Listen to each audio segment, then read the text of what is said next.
Bring home the beef this October at the new Lloydminster Nissan. Finance any new vehicle with the new Lloydminster Nissan and you'll get a quarter of beef at Diamond 7 Meats for free. Selection is at its best at the new Lloydminster Nissan with an amazing lineup of cars, trucks, and SUVs like the incredible Nissan Pathfinder and very popular Nissan Rogue. Finance a new Nissan Frontier and fill your freezer this winter. Bring home a new Nissan and bring home the beef only at the new Lloydminster Nissan. Now on Highway 17 South. The new Lloydminster Nissan. We won't sell you a car, we'll help you buy one.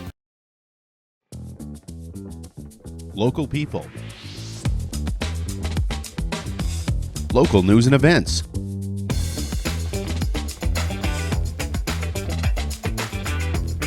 Local sports. Local matters. For all things Lloydminster area, this is Live with Kurt Price. Welcome into the new Lloydminster Nissan, located on Highway 17 South. And for the month of October, finance a new vehicle with the new Lloydminster Nissan, and you get a free quarter of beef from Diamond 7 Meats. And selection is at its best right now at the new Lloydminster Nissan, color and model. And of course, when you come into the new Lloydminster Nissan, we're going to treat you very, very well as we possibly can and show you a great lineup of cars, trucks, and SUVs. If you're looking for pre-owned, we invite you to come down as well. But right now, once again, if you're looking for a new vehicle, you can stock your freezer this winter with that vehicle as well. We have Mayor Gerald Aalbers with us, as well as two current City Council members who will soon not be City Council members. Jonathan Torresan, Lorelee Marin have both decided not to run in this November's upcoming election. And so I thought, what would be better than having a mayor who is running again and has been very passionate about coming on this show and talking about homelessness in the past, to come and address some of the issues again. And then you have two councillors who, for a lack of a better term, I guess, would be free to speak freely, with no kind of repercussions, I suppose. I think we're always free to that matter, but we'll get into that in just a moment. I do have a couple announcements. First, it's not just a name, it is Superior Water. Superior Water has two locations in Lloydminster, and they're open on Sundays to make filling your big blue jugs a whole lot quicker and a whole lot easier. And if you want great tasting water right from your tap, call Superior Water and ask about their under the sink reverse osmosis system. 780-875-6636. I drink Superior Water because I like the taste and I believe it is Superior Water. Superior Water, open on 57th Avenue, Monday to Friday from 8 to 6, and Sundays 10 to 5. Plus, of course, they have a coin-operated location right by 7-Eleven, just off Highway 17 South. Yeah, just a couple of notes here before we begin. Very excited to announce a new partnership with United Way and Sobeys in Lloydminster. We'll be formally launching Cupcakes for Caregivers next week. This is your chance to nominate a caregiver. And it might be someone that takes care of you. It might be someone you know that takes care of others. But largely caregivers, they go overlooked, and you may not even realize that you are a caregiver. But in fact, 1 in 4 of us is a caregiver in some way. So we'd like you to send in your nominations to us and tell us about that caregiver that's special to you, and you could win a dozen cupcakes from Sobeys here in Lloydminster. That caregiver could win a dozen cupcakes from Sobeys here in Lloydminster. So think about it now, who you would nominate as a caregiver, whether as a doctor or a nurse, or it could be your mom who takes care of your dad. It could be your dad who takes care of your mom. We want all kinds of caregivers to be recognized, because let's face it, they're not recognized right now. And like I said, most of them don't even know they're doing it. They just do it out of love. So we like to reward them and highlight them. And what we're going to be doing is asking for your emails at kurtprice@gmail.com. We hope you'll consider joining us this spring when we head to Europe on a Canadian War Memorial Tour. The tour leaves on May 27th and departs on June 13th from Paris. Now, you'll notice I said a Canadian War Memorial Tour. That's because we've designed this trip to be specific in honoring our Canadian soldiers from the First and Second World War. We received an itinerary back that we went through and said, you know what, I think we'd rather do this, we'd rather do that, we want to make sure we see this. So highlights include a Canadian War cemetery, a concentration camp, we're going to go to Dunkirk, Vimy Ridge, Ypres, where John McCrae wrote in Flanders Fields, and will be on the beaches of Normandy on June 6th. Myself and my wife, Heather Cleggis, Heather Price, hosting the trip, and we will also have guides with us. So we love if you call Lambert Travel and ask some more questions. If you're passionate about Canadian soldiers and their sacrifice for our freedom in this country, you may want to join us. Lambert Travel's number 780-875-4414. And one thing to mention here, Pumpkin Fest is back in downtown Lloydminster this Sunday. It goes from 12 to 5 with live music, classic cars, and photo booths. And pumpkin pie will be available as well, and lots of stuff to do, including shopping. It runs right in front of Dawn's Interiors and all the way up to Cliff Rose for Clothes, where the car show is happening. So Pumpkin Fest this Sunday, and the Lloydminster Fire Department will host an open house at Fire Station number 2 on Tuesday afternoon, 3:30 to 7:30. So it's a great opportunity to take the kids out, meet local firefighters, and have a look through the fire station, of course, and the trucks, and they can even do some target shooting and some fun stuff like that. There's hats and coloring books and stickers while supplies last. It's all in recognition of Fire Prevention Week next week. BioClean Disaster Services is committed, certified, reliable, and will help you get your life back. BioClean Disaster Services is Lloydminster's local restoration company. They're also Lloydminster's largest restoration company. 1-833-246-8326. Taking care of you and your belongings is very important to them. Taking care of your property is very important. They put you at the top of that list. Not only telling you what they're doing, but telling you why they're doing it. 1-833-246-8326, BioClean Disaster Services. We will take a short break. We'll come right back with two soon-to-be former city councillors and Mayor Gerald Aalbers. For 110 years, Lloydminster and District Co-op has been part of your journey. To celebrate, we're giving away a truck built to keep you moving forward. This truck is made for your life, whether you're running a business, exploring the great outdoors, or just enjoying a family road trip. It's more than just a vehicle. It's our way of appreciating you, our members. Join us in celebrating 110 years of community and take your chance to win. Lloydminster and District Co-op. Members together, growing community. How can you help support the oil and gas industry and jobs in Western Canada? The answer is closer than you think. Sell your scrap metals to PWM Steel. PWM sells scrap iron to Evraz, located in Regina. Evraz's #1 customer is the energy sector, building pipes and plates for the oil and gas industry. PWM Steel is your locally owned metal recycler and steel service center in the area. Plus, they're a strong supporter of the community. PWM Steel, your top steel supplier for Alberta and Saskatchewan for 40 years. At Jason Arden Associates Cooperators, we're proud to be a top-rated local insurance company that offers flexible solutions and expert advice for all your insurance and investment needs. We'll work with you to tailor your insurance specific to your needs, and we offer investment advice that always puts you first. At Cooperators, one of our core values is to give back to the communities that we live in. Thanks to the support of our clients in Lloydminster and area, in 2023, Jason Arden Associates has donated $40,000 to local nonprofits, charities, students, athletes, and other special events. How does your insurance company support our community? It's more than just taxes at L&A CPA. Assurance, accounting, retirement planning, estate planning, business consulting, financial consulting, farm program support, and bookkeeping. But yes, there is always taxes. The team at L&A CPA is committed to helping you achieve your best results and will be there to assist you every step of the way. L&A CPA, with offices in Provost, Vermilion, and Lloydminster.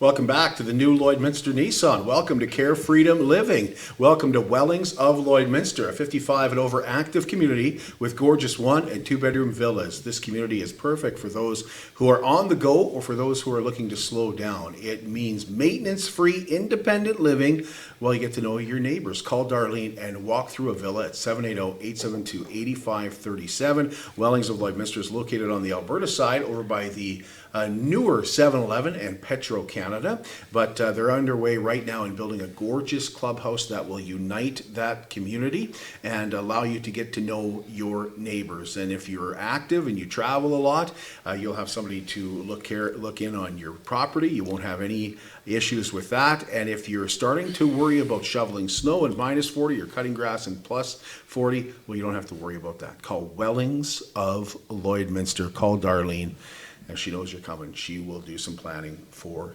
you. It's really, really nice modern living. Well, speaking of living, that's what we're going to be talking about today. We're going to be talking about some of the residents that live downtown and live by the men's shelter. We're going to be talking about homelessness and the city's role in that. I've seen some stuff on social media that is honest, just putting stuff out there, and I've seen some stuff that is not true as well. We're going to be addressing both here tonight. So I want to thank Lorelee Marin for joining us.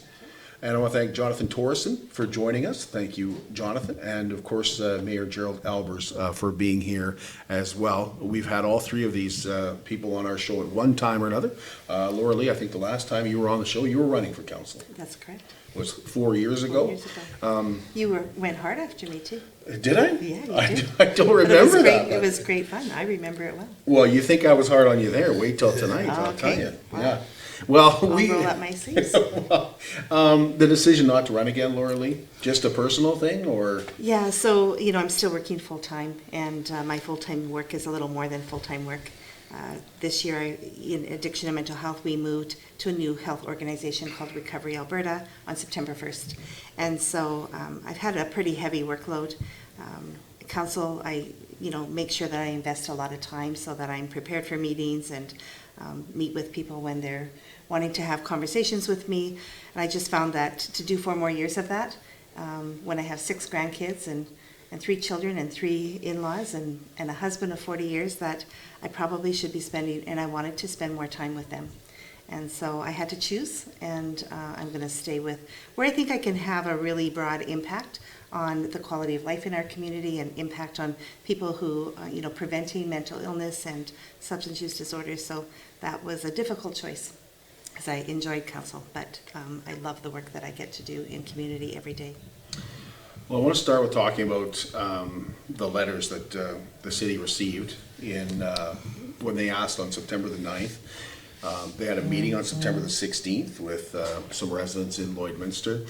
And those letters, I know people are anxious to know, specifically, Gerald, I've had the question asked several times today, how many letters did you get? Do you know how many letters you got against the men's shelter? So this is where it gets a little interesting, and I'm sure it will hopefully clarify for some people. The letters went into the planning department. That's where, if you had inquiries, questions, comments, good or bad, were directed to the planning department. We also, as council members, received individual letters, group letters to all members of council, and we received quite a large number. I don't even want to give you an estimate because I don't have that number today, and I don't know what planning received, because that is the separation that exists when someone creates an application for a development permit, such as what's went on with the men's shelter through their organization. That becomes a function of the administration. City council is not involved in that, nor is the decision whether that development permit is approved or denied. That's not a function of city council. That's a function of the administration through the planning department. And any further steps are outside the city council's preview. And I think people believe that we have this ability to interfere, if you want to use that word, or direct, and we don't. That process is clearly laid out by the MGA and the Cities Act, and how these things happen in the planning department, especially in Section 17 of the Municipal Government Act of Alberta that we follow. And I just wanted to clarify, not that it's that relevant, is there are scenarios in planning called direct control, where a lot of the downtown actually is direct control. So in a scenario where an application would go through that was direct control for a different area as part of the downtown, that may come to city council for approval. But it's just, it depends on the specific zoning of the specific property and where it is, would determine whether or not it actually goes to city council for a decision, or whether it's following the administrative process in terms of whether it's a permitted use or a discretionary use. And just to say discretionary use, the difference with this as it relates to a community services building is what the application would be that the discretionary use will put out a notice to surrounding area to let them know what the proposed use is and get feedback from the area to see whether or not they have any concerns. And from the sounds of it, there were significant, volumes of concerns that were raised by residents that made its way to planning for their decision. Do you have results from that? Yeah, I understand. Letters have gone out. I understand the development officer has denied the application for the development permit. So the next potential step, up to the applicant, that's the society that proposed this, could apply to the subdivision appeal board for a review and request their meeting to look at that, which is a quasi-judicial board made up not arm's length from city council that will be responsible for that next decision. So just to summarize, people said, you know what, we want to do this. They put in the application to expand where the can safe area was. They were going to move there, renovate that building. That was denied. Yes. By the city. By the city planning staff, the team, and that's their job. It's not a council decision. As I said earlier, this is their job that they do. It doesn't matter if it was a car dealership going somewhere where it's discretionary versus approved. Car dealership could be turned down. A hair salon could be turned down. There's a number of businesses or categories, and this is one of them. In this case, it has been turned down as a community support center. Okay, so now the next step would be appealing that. And you wouldn't appeal to the city, from what I understand. You would appeal outside of the city. It's not directly to the city. The subdivision appeal board has ties to city administration, but it's made up of members of the community from that perspective that are not and appointed by city council, and that board's been in place for many, many years as part of the legislation to have a subdivision appeal board. The board is called when there's an application to be heard. So that would be the next step. Yeah, the point is that it's an arm's length thing that's so it has no kind of relationship to city council nor to administration outside of administration providing the administrative function. So, making sure everyone's got a copy of the agenda, making sure there's a place for the meeting and that, notices to affected parties might go out, things like that. And then it would go to the subdivision appeal board and they would render what we'll call a binding decision from that point that has, again, no political interference from city council. Now, people are going to say that's one step. That's one step for us. I can hear residents in that neighborhood. They have some beefs. They have some legitimate beefs, in my opinion, about what has been happening downtown. But now the question has become, it's not only become that we shouldn't allow this expansion, it's that we should move the men's shelter from out of that area because it is creating such havoc. One of the questions that people ask is, how can this business be allowed to continue functioning when it's creating so much hardship for others? What do you say to that? Well, I guess I'll start with that. So the men's shelter was created to provide 28 beds for temporary housing, I understand. And this is long before I became mayor. I think it's been here basically when I first moved to the city back in 2005 or even sooner than that, from that perspective. So that's what it does. What has also happened is additional people that are in various states of health and physical condition and issues, because I don't, that's the best word I can use right now, that have migrated to that area, is that because of the men's shelter, partly there's some associations to people, but from the perspective, the men's shelter has a purpose, just as other nonprofit organizations serve various clients and people in the community. But at the same time, this has happened.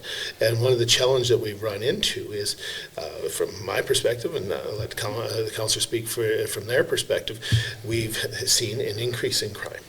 Our CMP have seen that. They've calls for service, absolutely, from other sectors. So part of that falls into a whole series of subcategories. We have individuals that are unhoused and can't fit in the men's shelter because it doesn't have any more capacity. There's people that may be facing mental health issues that are unhoused. There's people facing addiction issues that are unhoused and may have mental health issues. And then there's the piece that draws to some of this as well, is the criminal factor that in some cases supports the addiction problem, and it all connects. And the problem we have is, at the end of the day, healthcare, mental health and addiction and crime are outside basically the city's ability to deal with it, because healthcare is provided by the provinces of Saskatchewan and Alberta. Mental health and addictions are provided by Saskatchewan and Alberta. Crime is dealt with through the RCMP, in turn onto the courts in Saskatchewan, Alberta, who appoint the crown prosecutors, the judges, the justice system, and the correction system. The RCMP work for the City of Lloydminster. They're a contracted police force for the City of Lloydminster. They follow and they use the Criminal Code of Canada. But people have said, we have people arrested and they're right back on the street again. And that's a whole separate issue that I can try and explain based on some former experiences of Justice of the Peace. That's a federal matter, which we're trying to raise that at the federal level. But all these pieces roll back. It's happening in Lloydminster, and why aren't you doing something about it? We've had numerous conversations.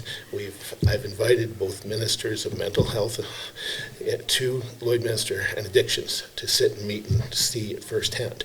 We've invited the social services ministers. We have the ministers of policing and corrections here in December, and we're hoping to get them back one more time. The two premiers were here not that long ago for the oil show, and this was discussed briefly. So their meetings have been asked because those are the folks that have access to the budget, to the staff, and the resources to deal with a lot of these challenges. But we do not have the capability of the city, based on what's been laid out to us by many different formats and regulations, policies, and laws of what we're responsible for. Yet, I understand people expect us to do something. We have been trying really hard. I don't know what else personally to do other than get the ministers here. And I'll say this, the Saskatchewan elections timing, we knew it was coming. Imperfect whenever an election is, didn't help us with our discussions with Alberta right now, because the minister from Alberta said, yes, I'm prepared, and we're hoping to get some of those ministers here yet in the next month to see the issues firsthand. But Saskatchewan is, as we know, is in a provincial election. The ministers are in a maintenance position for their department, so they cannot travel and they won't be able to speak as the government of Saskatchewan. So it puts us in a tough spot right now, especially.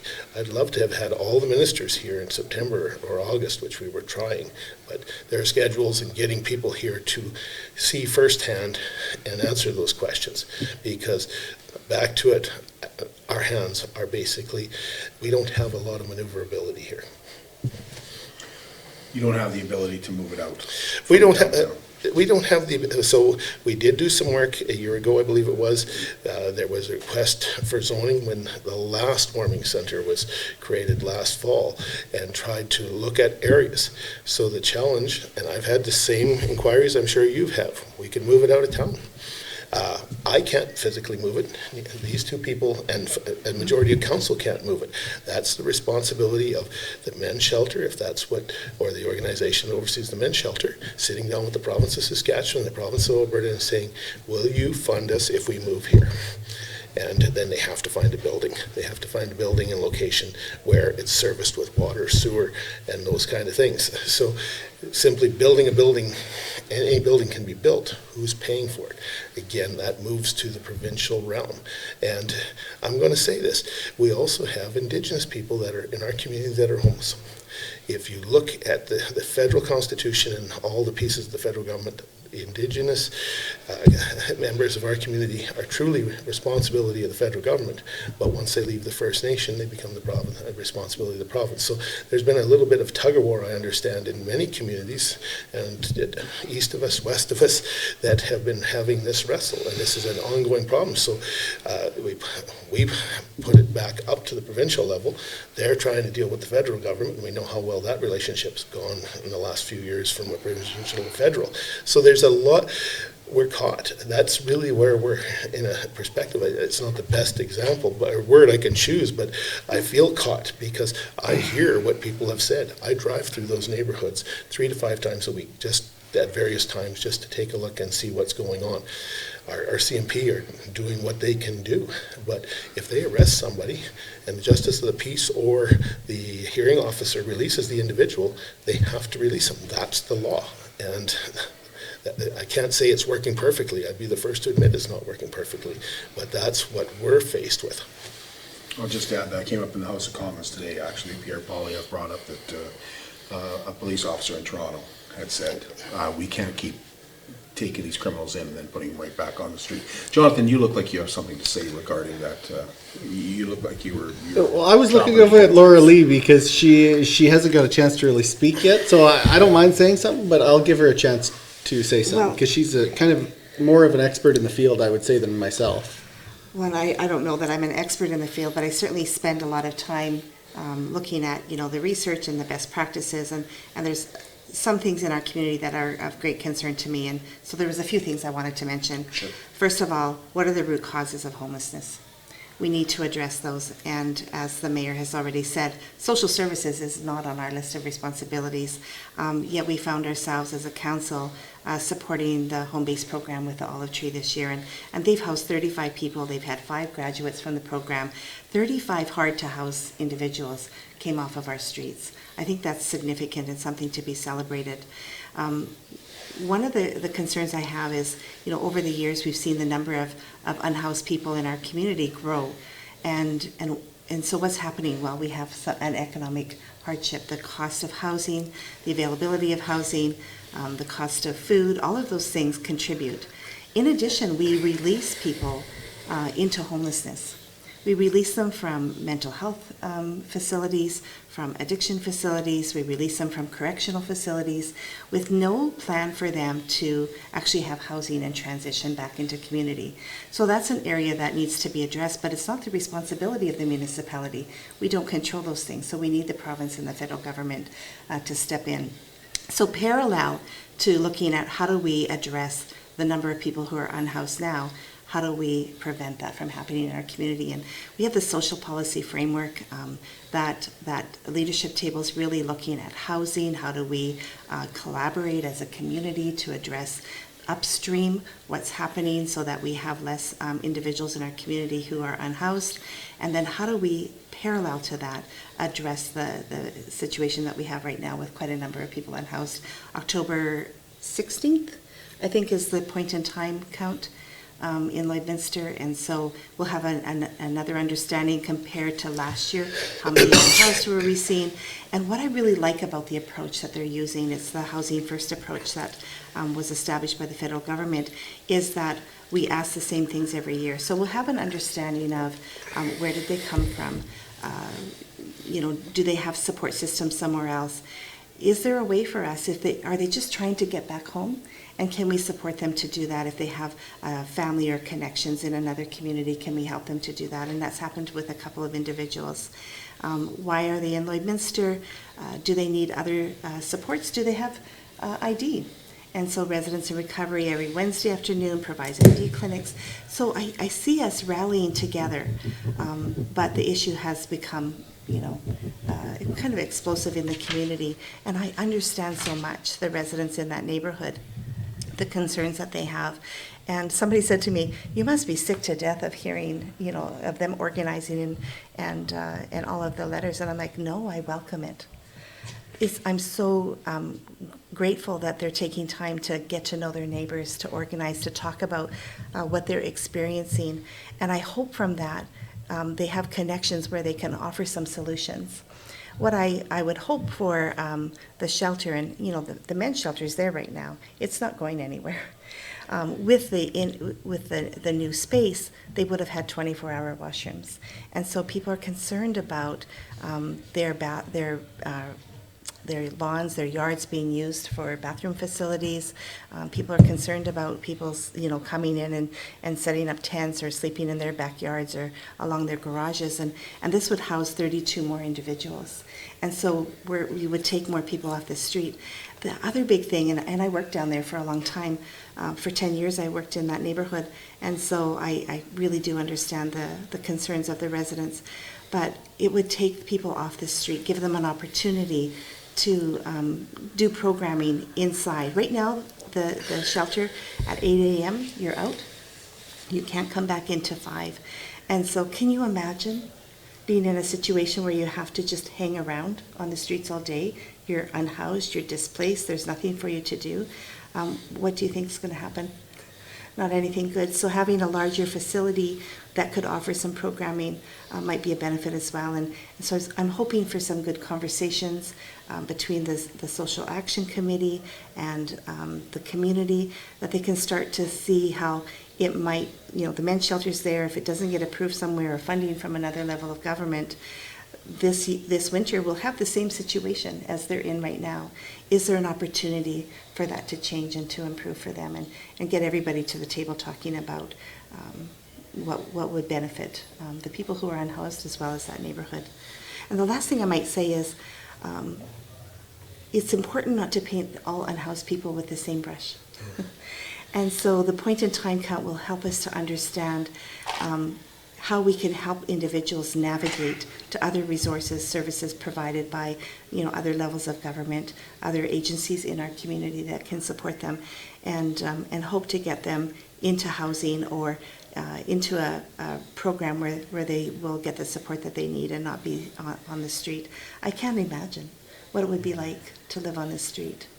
And in that neighborhood, not only do we have unhoused people, but we also have some housing where some bad actors are living. And so are they contributing to the feelings of being unsafe and the crime that's in that neighborhood as well? So I wouldn't say that it's all unhoused. I think we just need to think a little broader. How much my tax dollars that the city takes in go to the men's shelter? Yeah, the answer would be zero, basically, outside of property tax exemptions. So whatever the property taxes would be on the building they're not paying. There is a degree of support services coming from the city in terms of coordinating services between the different agencies, just to try and make sure that all the gaps that can be filled by the agencies that do exist are being filled. But that's not to say that there's not capacity issues in terms of what those agencies are able to do. So they only have so much workforce kind of resources as well as funding that they can only do so much. So, when you look at this problem, I look at it very much as, the facility and shelter that we had for a long time. I don't think a lot of people really noticed it much because it was not over capacity. Mm-hmm. The problem was smaller. So you didn't see as much of it in your normal day. Like you would still see it if you went in the area. Don't get me wrong. There's an element that's always been there, but not to the same extent.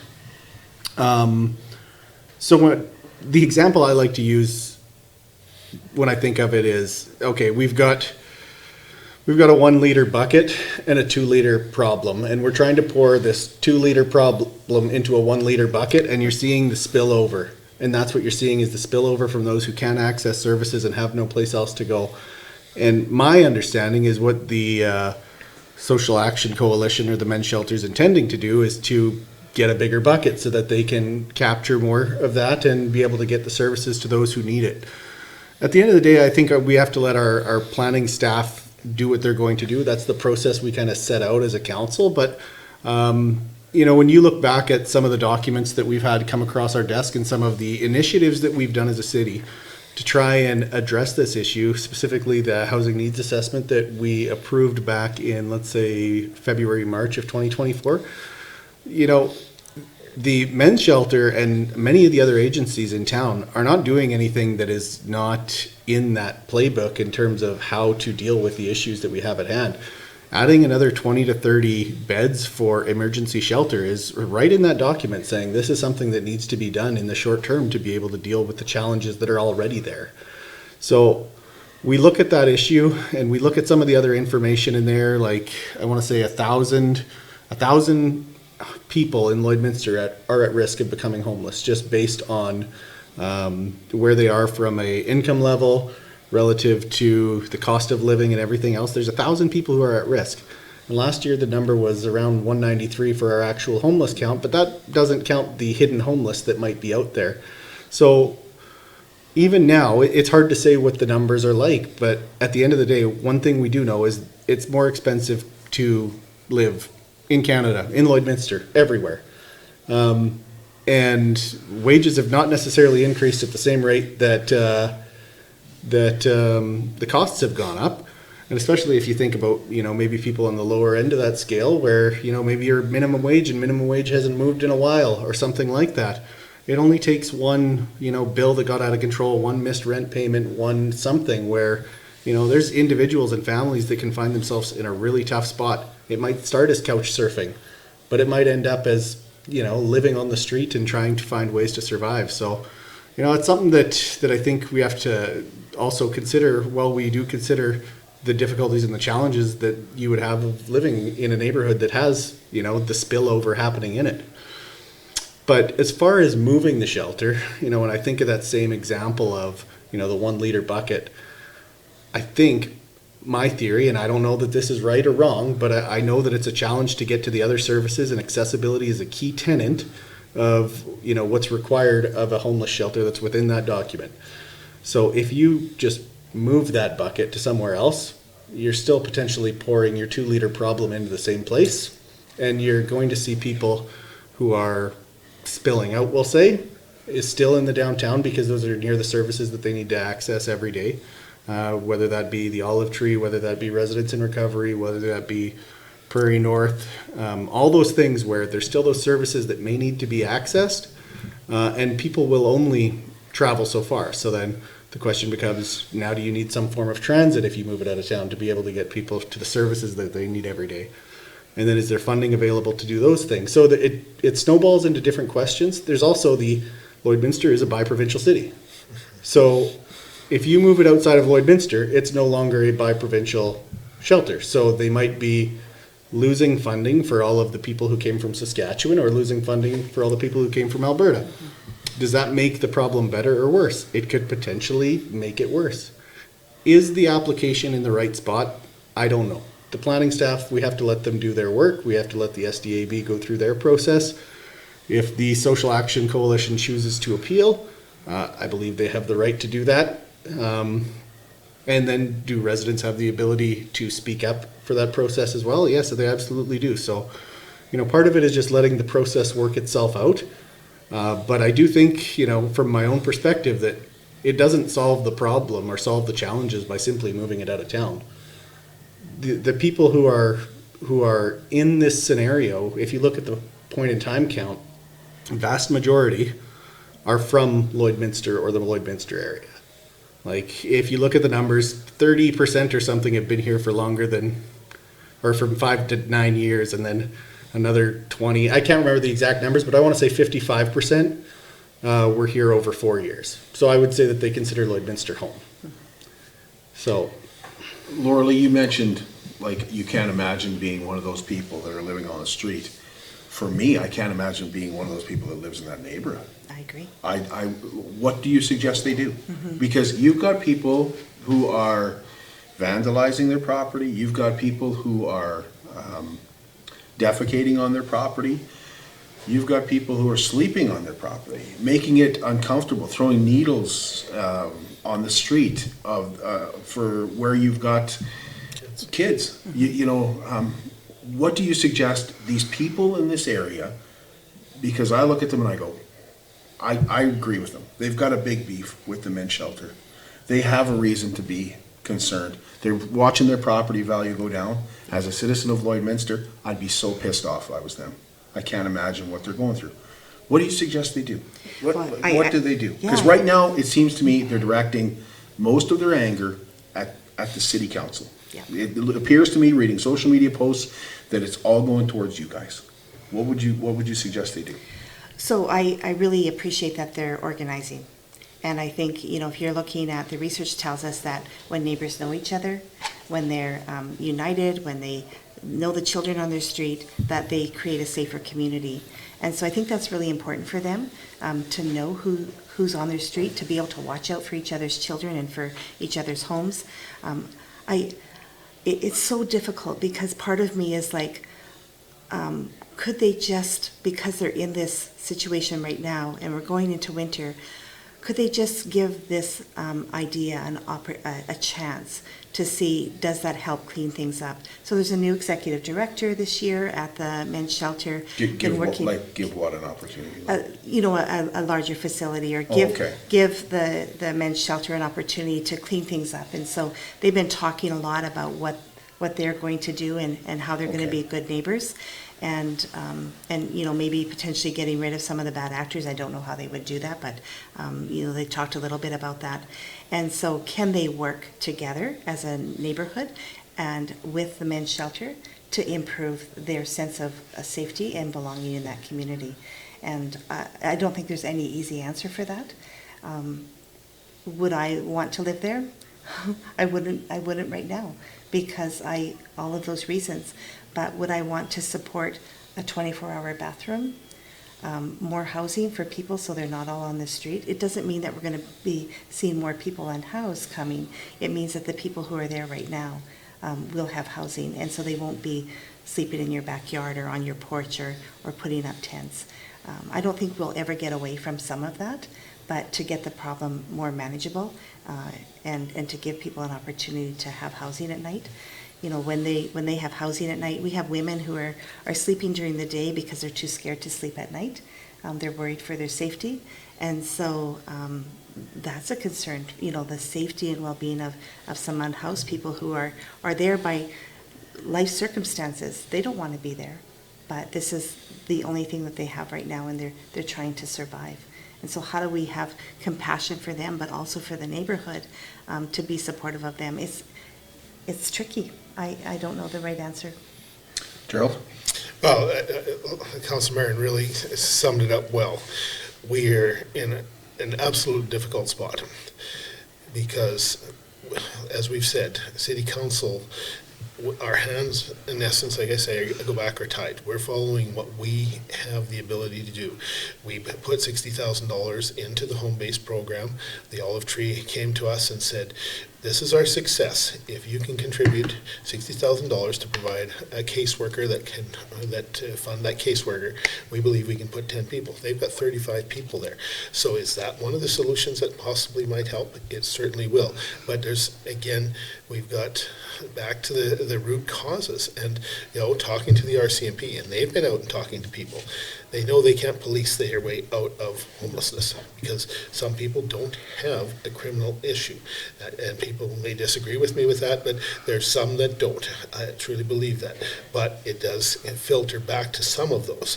So there's that piece. And the system that the RCMP have to work within are, bad word, handcuffed, but that's really what they can only do so much. Then we're hearing commitments from both provinces. More resources to mental health, to addiction treatment, and from that perspective. But it's never fast enough, it's never soon enough, and it's not right here, right now, which I hear from the residents, that's what they're looking for. So, I don't mean to push this on to the provincial government, but you have an election in Saskatchewan. If you're a Saskatchewan resident, you're likely going to be visited by one of your candidates running for the provincial election. This is a conversation of talking about what is the province of Saskatchewan doing. And I often say this, and we do this as council, what are they doing together with Alberta? Because you can simply cross one block, as we know, or cross the street, and you're in a different province. So are those residents from 8 to 5 in Alberta, and then from 5 till 8 a.m., they're Saskatchewan residents, producing those results? And I believe that the government of Alberta and the government of Saskatchewan both fund the men's shelter to ensure that it's funded fully to the 28 beds. But, that's those conversations that need to happen at a provincial level with the ministers, which back to getting the ministers here and having that conversation, seeing firsthand and understanding our challenges. Mental health is a real challenge because if someone is experiencing a mental health issue, and I heard about this yesterday at the Summit, the Economic Summit, from a resident. He says, my daughter had an episode. She needed mental health help, and there was none available in our city. We service a large area, and that's the argument we've been presenting to the provincial governments, saying this is a service area. Either send people from Saskatchewan to North Battleford, which is an hour and a half plus the time that they have to spend, and it's usually an RCMP officer waiting till they're admitted, or Saskatoon, or Worth, Regina. So that then becomes a 3 hour times 2 for 6 hours plus wait time in Saskatoon, 5 plus 5 for 10 hours plus wait time in Regina. Let's go to somebody picked up on the other side in Alberta. You're going to St. Paul, hour and a half minimum, 3 hour time plus the time to get that individual, or they're going to Pinoca, which is basically 4.5, 9 hours plus wait time. So our resources get pulled on because we pay for the police service in our city. That's a city of Lloydminster cost. So when we take a member off the street that is trying to deal with the crime issues in that area in particular, we have one less member. So it all is intertwined, and it's not one simple dart in the board will fix it, or two darts. There's so many pieces to this, and we continue to try and connect. And that's one thing the city's done is, as Councillor Torresan talked about, we try and coordinate, ensuring that the men's shelter is talking to the Olive Tree, talking to residents in recovery. There's other groups in the community that are all wanting to help, but at the end of the day, they have limited resources. So trying to stretch those resources as best as we can to get the most people service. But we have a challenge, and this is, again, not the easy answer. There's nowhere. I haven't talked to a mayor in any major significant city outside of towns that say, boy, we've got troubles here, we've got the same challenges there. I can talk, the mayor of Cold Lake, spoke with him last week, the mayor of Wetaskiwin, the mayor of North Battleford. We certainly know, if you follow Saskatoon news, there's been pieces there, Regina. This is an epidemic that we're facing, so the provincial government's trying to what do they do? The federal government, and trying to get everybody to the table to move forward and talk about a plan that delivers, because at the end of the day, we need to deliver a plan. Simply meeting to talk about things is one part of it, but we can't spend all our time there. We've got to try and get boots on the ground, get people out there. We need psychologists, we need mental health workers, we need psychiatrists, RCMP officers, community support workers. The list is long and endless. Yeah, and one of the other really important ones is there needs to be more transitional housing. So, homelessness is, emergency shelter and homelessness is on one end of the spectrum as far as the housing continuum. What happens when someone's done their 21 days that they're allowed to do? What's the next step? If they want to move on to that next step, to be able to move into transitional housing so they can take those steps of getting a job and bettering themselves and kind of moving on into a scenario where they can start kind of looking after themselves. If we don't have enough transitional housing or supportive housing at the next step, then it ends up back into the cycle of homelessness and hopefully getting yourself onto the list of the shelter. And then, so because there is not enough transitional housing, that's another issue altogether, which, again, it's another level of government that would need to be providing those, but generally it's going through those agencies. But you run into the challenge that even if we were talking about a transitional housing situation, you could have individuals who are opposed to having it in their neighborhood. Rightly or wrongly, that's subject to them, their opinions. I don't think that it's all wrong. I can speak from experience in terms of having, challenging neighborhood type of issues. I grew up with a literal crack house next door. When I was growing up, there was a crack house, and there was people coming and going all the time. You would get home and you'd catch someone filling up water next to your house or plugging in their home into your home so that they could run their home, or chopping up furniture in their front yard so they could burn it in the house. And growing up, that went on for years, and I really do understand the challenges that come with some of those issues as far as having people around. And I feel for people in that scenario. I think, giving the people the opportunity to have someone around them who can help them and get them into a place that's more desirable, I think is going to be good for the community as a whole. Again, though, how we get there and when do we get there really depends on some things that I think are outside of City Council's control. Yeah, and then at the end of the day, one last thing I just wanted to, another story, I guess, that'll be relatively short. And that is, not all unhoused are bad people with with bad histories or criminal activities or anything like that. So when I was a kid, there was a year or two we lived in Grand Prairie. One time, my mother and I, we were walking to work because we only had one car, and my dad had the car that day. So we were walking to my mom's work, or she was walking me to daycare, whatever the case was. And there was a guy who was looking, we'll say, kind of sketchy, walking on the same side of the street as us. So we crossed the street so that we could have that feeling of safety. And then within a block, this person was still kind of near us, but someone jumped out of a car and pushed my mom down to the ground, and I was 5 years old at the time, stole her purse, jumped back into the car, and my mom was chasing after them. So I was left there crying all by myself, and the guy who came across the street was this homeless-looking character who came across to console me and tell me he saw the whole thing. So, you know, it's one of those cases of don't always judge a book by its cover. Not all people, you know, that look a certain way or are in certain circumstances have been in those circumstances forever, or nor are they bad people. It's just things happen in life, and I think people need to remember that challenges can hit nearly every household. Yeah. On that note, we will take a break. We are coming back with more, and with former, well, I guess she's still current City Council member, Lorelee Marin, Jonathan Torresan, who is not running again, and Mayor Aalbers, who is running in the November 13th election as well. We'll talk more about homelessness, more about that neighborhood, and a little bit about social media. And Gerald just got back, and he mentioned a little bit of this as well from being in Red Deer, where the municipalities met. And this was a topic that came up for almost every community in Alberta. So we'll talk about that in just a moment. Don't go away. At Diamond 7 Meats, we work with local farm families to provide a high-quality product and a great selection for you. Try our mouth-watering smokies, pulled pork, roast beef, and more, made pure and natural with no additives or fillers. We offer custom processing, and our experienced team works for you to provide a selection of sausage, burgers, and jerkies made to your specifications. Take your grilling to the next level with a Yoder smoker.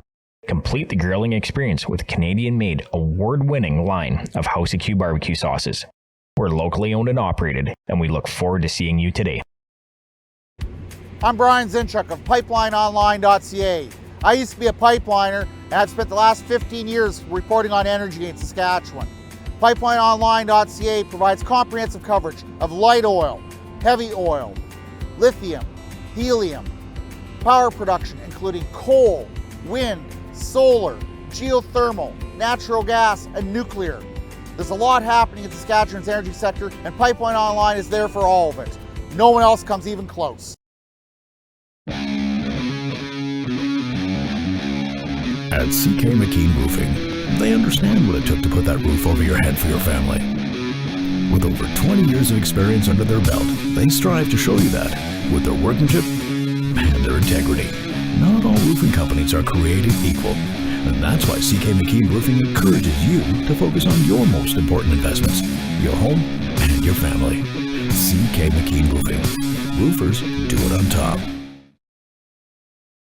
At Synergy Credit Union, we're more than just a financial institution. We're your partners in every step of your journey.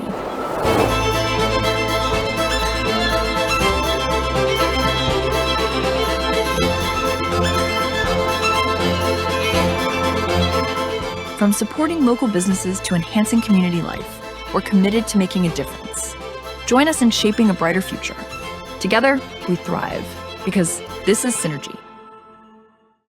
Bring home the beef this October at the new Lloydminster Nissan. Finance any new vehicle with the new Lloydminster Nissan, and you'll get a quarter of beef at Diamond 7 Meats for free. Selection is at its best at the new Lloydminster Nissan, with an amazing lineup of cars, trucks, and SUVs, like the incredible Nissan Pathfinder and very popular Nissan Rogue. Finance a new Nissan Frontier and fill your freezer this winter. Bring home a new Nissan and bring home the beef only at the new Lloydminster Nissan, now on Highway 17 South. The new Lloydminster Nissan. We won't sell you a car, we'll help you buy one. Welcome back to the new Lloydminster Nissan, where we're talking about homelessness in Lloydminster. And we've got two city councils here who are not running again, Jonathan Torresan, and we have Lorelee Marin, who are not running again, and Mayor Gerald Aalbers. And I wanted to start with some of the questions that were sent in. Shouldn't say start, because we've been going for a while now. We've just about been going for an hour already. Okay. But some of the questions that have come in. Why doesn't the city care about my property value? I live in that area. Why doesn't the city care enough to do something about my property value? So I think we just discussed the multiple pieces to this. The city does care. We care about the residents. This is the hardest part of my job, and I think I can say that for the rest of council. When we sit down and we hear these stories, sometimes in person, certainly by email, and other methodologies that people approach us with. But bottom line is, I don't know, I don't have an answer, and I don't like not having an answer. Kurt, you've had me on this show since you started different times, and I usually have an answer or get back to you an answer. This is the hardest part because this is the human factor. This is the human factor for both the people that are directly involved facing this. And I wish I had an answer. But I don't have a simple answer to say tomorrow morning that you'll wake up and things will be different. There's so many pieces to this puzzle and it's growing. People told me prior to 5 years ago, it was okay. The men's shelter, we lived with it. And what's changed in the last 5 years? We all know what's changed. The economy's changed. COVID changed some things. There was just a multitude of things that changed. And a lot of them outside our control. As Councillor Torresan talked about, the cost of living today, escalation. And you and I have talked about carbon tax and the effect it has on the municipality, let alone every taxpayer, which we are all. In that case, we've seen the costs of groceries, costs of utilities. So those are all those pieces that play into this, but yet we don't have a simple answer. Yeah, I most definitely am concerned with the property values in that area. The challenge I think that there is that the services that people will still need to access are still in that area. So I guess the concern is that the need has grown.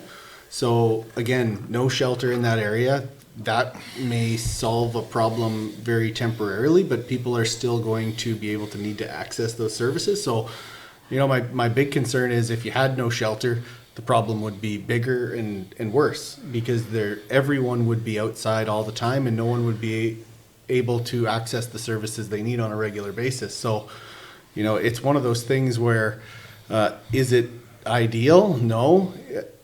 Hopefully, you know, in the future when needs are addressed more readily by the other levels of government and the agencies providing those services, that there's less of a spillover that's affecting individuals and their families and their properties. So I just might add a couple of things. Never before have I seen all of the agencies work so well together. And so, you know, the men's shelter has a new executive director that's very engaged with other agencies and working with them to solve some of the concerns that he had walking into the shelter. We have the social policy leadership team now, and you know, collaboratively we're working together to access funding, to support each other, to not be competitive about trying to get the same pot of funding for our organization, but who's the best one that could do that work and has the capacity to do that. And so there's lots of that type of work happening. What I'd also love to see is that engagement of the residents, being, you know, what are the solutions? And the solution, as we've already kind of discussed, isn't taking it out of town. It's how do we work with it and community alongside, and having those communities, those neighbors organize and advocate to the appropriate level of government. We're close to them. We're like in their community, so we get the brunt of kind of what their frustrations are. But supporting them to come up with some solutions made in Lloydminster, we have to do it all the time, and we're really good at it. This one's giving us a big challenge, but being able to tell their story to the provincial government, the federal government, who's collecting their income tax to pay for these kinds of services. If we are to fix this problem, which is what we're asked to do often, we would have to increase their property taxes. So they would be paying double the tax for a service that they're not getting from the provincial or federal government. And I don't think people want to do that. So last week at Alberta Municipalities, I was chatting with the mayor of Grand Prairie and just saying, you know, they had a facility that they bought and they retrofitted to be more transitional housing. $23 million. It started out at 7 and it ended up at 23. And, you know, it's a great model, but $23 million. And they still have a lot of those other issues happening because the people who aren't ready for transitional housing are still unhoused.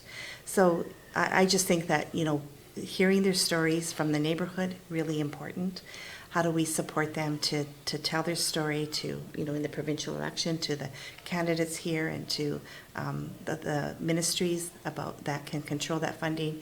And I love that the mayor works so hard to get ministers here, works with our MLA, very skilled at bringing people together to talk about the issues. So I think collectively we can find a solution. It's not going to be ideal. It's not going to, not everybody's going to be happy about it, but I hope that we can make that situation in that neighborhood better for those residents, and so they won't have the same impact on their property values as they're experiencing now, and certainly not have the same concern for safety that they're experiencing right now. Many people have asked this, can the city buy their property? We don't usually, we have property for sale. The city is a developer in the city and we sell property, but we are not in the business of buying property. Can taxpayers pay for more property? Like, would they be willing to pay higher property taxes so we could buy a men's shelter? Probably not. That's what I would hear from people, and we've had that conversation a lot recently. And buy it to what end? What?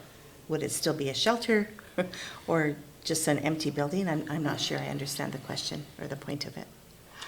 The Indigenous have way more supports on their reserve than we do in Lloydminster. Why are we not working with the surrounding reserves to help their people? And I've heard, I just want to add here, because I don't know whether this is a rumor or not, maybe you guys have heard this, but I've heard that during COVID, reserves had some federal money that went to being able to support and ask their people to come home. To come home, we'll take care of you during COVID. But that money ran out, and then they were dispersed from those places. Have you heard anything like that? I haven't.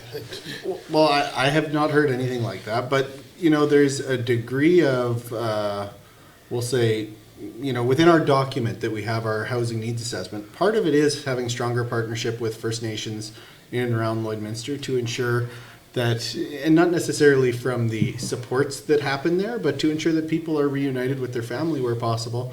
And it is a fact that 73% of the unhoused from our point in time count were Indigenous, but everyone was wearing orange shirts on Monday. If they want to take some of that stuff seriously, giving individuals the dignity and respect that may be unhoused, is part of reconciliation as well. I think that's something that we probably still need to continue to work on, the process of being good neighbors with the surrounding area to ensure that, where the opportunities for people to reunite with family and loved ones exists can happen. But there's a level of truth to that statement, but I don't know about any of the federal government COVID money, anything like that. All those things I don't know. But I know that part of our strategy as a city is to have those strong partnerships with our neighbors. Absolutely, and we've had there's been times that I've talked to Chief Lewis at Onion Lake more than once a week on different things, and over the number of years. And he's in Ottawa right now, and wasn't able to make it to the Economic Summit yesterday, partnership, because he was in Ottawa. And when he goes there, he has the ability to access ministers, and hopefully one day we'll both be able to go and share the issues that are common to our communities, because Onion Lake looks to Lloydminster as an economic center. There's not a grocery store on the Onion Lake First Nation. There's a convenience store. There's 4,500 residents that consider Lloydminster their place of business each and every day, that feed their families, and all the other economics that are tied to it, from their oil and gas developments to social needs. So there's a real interconnection there, but they've got two levels of government that deal with federal, First Nations there, and in many cases provincial here. So it's challenging, and they're short of homes. I've heard that very clearly from the chief and members of council in discussions at meetings. They're challenged without having access to homes for their people. So, and they're members of their community, and as Councillor Torresan said, they want to unite families. Listening to one of the guest speakers yesterday, family is so important in the Indigenous world, and due to several factors that's been challenged, and one of them is a place to have that they can call home. Do you ask the government for funding to help you with this problem? We have made if you got that funding, what would you do with it? Well, we wouldn't. We don't.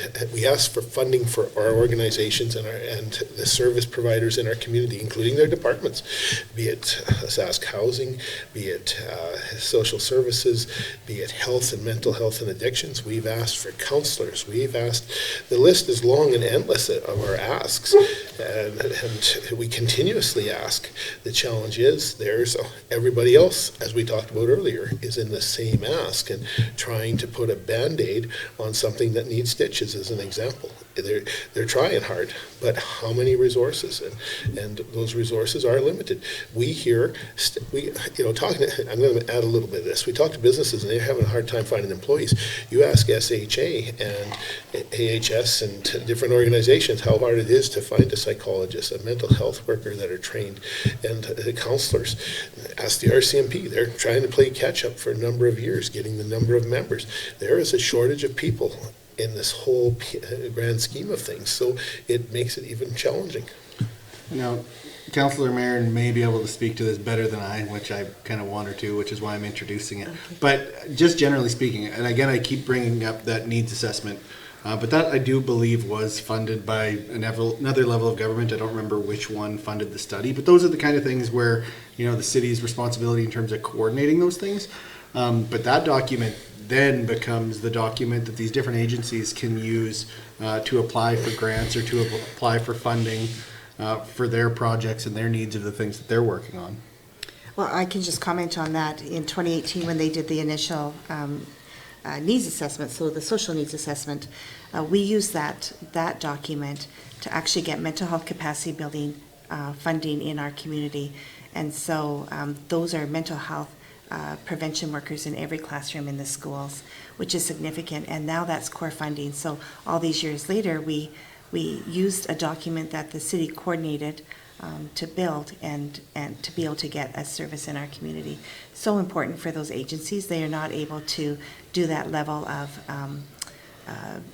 reporting themselves. They need the city to support them in the data collection, in being able to gather the stories and the experiences of our community and create some recommendations. And then based on those recommendations, they can look to other levels of government for funding for the work that needs to happen in this community. Lorelee, what do you say, because I think you'll be the most qualified to answer this. People will say we've made it too easy for people to be homeless. We've made it too easy. We've made Lloydminster a home for these people by offering too many things to make it easier, and a lot of these things overlap. What do you say to that? Well, first of all, you don't have the experience of living unhoused, if you're asking me that. I would say that other larger centers have more services than we do. People from our community are experiencing homelessness, from our region are experiencing homelessness, and they're here because we have services for them. Without those services, I mean, are we willing just to let people to die? Is that the option that we're okay to accept? And so, I've had people say to me, just stop feeding them and then they'll move on. They deserve compassion and empathy as well as supports. And so those kinds of responses don't get anywhere with me. I want us as a community to really have some empathy for the people who are homeless. We haven't made it too easy. We work really hard to provide the level of supports that we need and to keep them, to find housing for them if we can, to keep them fed, to keep them alive. And with the hope and knowledge that with the right supports for almost all of them, that they'll be contributing productive people in our society. And I see that with the home-based program. It's so good. People from across Western Canada and are asking us, what's going on there that you are able to house these people? Well, it's because we have the services that are willing to work together to make sure that happens, and the vision of Becky and her team at the Olive Tree to do that. But make too easy? I don't know. I feel really uncomfortable with people saying that because they haven't experienced a hardship like this, likely if they're saying that. You say that we have the services, but at the same time say we don't have the services. We don't have enough funding for those services, is with it. One of those, where's the closest men's shelter? I believe there's one in North Battleford, and you're likely going to Edmonton for the next one. Where's the next interval home? Lloydminster, maybe North Battleford, Edmonton. We are a regional hub for many things, and this is not one of those nice ones. We've got great retail and great services in the community, but we also, these are the services where being funded by provincial government, and this is where the people end up, and it's a challenge from that perspective. So it's an issue of capacity, though. Like the need was there a decade ago or more to open the first men's shelter, or for the Olive Tree to exist, or for, when residents in recovery started doing what they were doing, or always, there has been a degree of need, but we had capacity at some point, and now the problem's bigger. The volume is larger, and the problem's different too. Like I grew up working at May Theatre Cinema. So, of all the places that was a quote unquote warming shelter was there and in the post office when I was growing up, because it didn't exist yet. So when I was young, that's where people would go in and warm up for a minute or two, was in the lobby of the movie theater when I was working there. But the problem is different, because in scenarios where there is addiction, back in those days, from my perception, don't consider me an expert on this subject at all, it was more so alcohol. Now it's a totally different ball of wax now when people have access to things like fentanyl and cheap drugs like that. And I don't know the first thing about it. I'm not the person to speak to that subject, either than from the outside looking in from 10,000 feet in scenarios where there is addiction. The drugs look very different from the alcohol that it was once in the past. And whether that's true or not, or just from anecdotally my own experience, it's from kind of watching, I don't know. It's definitely different. The need is different than it was before. I was just going to go back in time on myself a little bit from when we arrived here basically 20 years ago, when Spiro and Tina used to put on the turkey supper and invite the community, anybody that didn't have a place to go for turkey supper. And they cooked it, and it was held in various places, and community members came and helped Tina and Spiro put it on. And where that has grown to the Olive Tree. We've got the Salvation Army, the Catholic Church has a food bank, and and the food rescue that's going on, and that's just growing exponentially.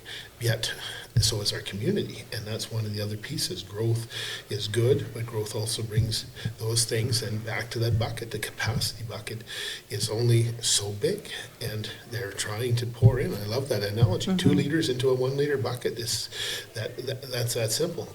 Again, people are, I'm sure, saying, well, what's the answer? And the answer is it needs to be coordinated between 3 levels of government. I like to call us the quarterback. We've talked about it, coordinating, because that's what we're able to do. We know the people best in the community that are providing services, and their track records, and some of the people to call on for different things. Remember when the Olive Tree, and go back to that story, when they used to move between 3 churches every week and pack up their bags. Someone was kind enough to get them to a building. They've grown more buildings. The services continue to grow. The men's shelter has not changed in that length of time, and whatever it's been there, 20 plus years, I believe, has not changed one iota. So have we addressed the challenge? No, not on that front, because the Olive Tree's picked up, and they're taking some things. We've had residents in recovery come to the city, helping those on that recovery trail back to that transitional housing that they work with, and giving pieces. But it takes multiple people and multiple organizations, and it takes money. Gerald, Lorelee, you as well. I don't know, Jonathan, were you in Red Deer as well for the municipality meetings?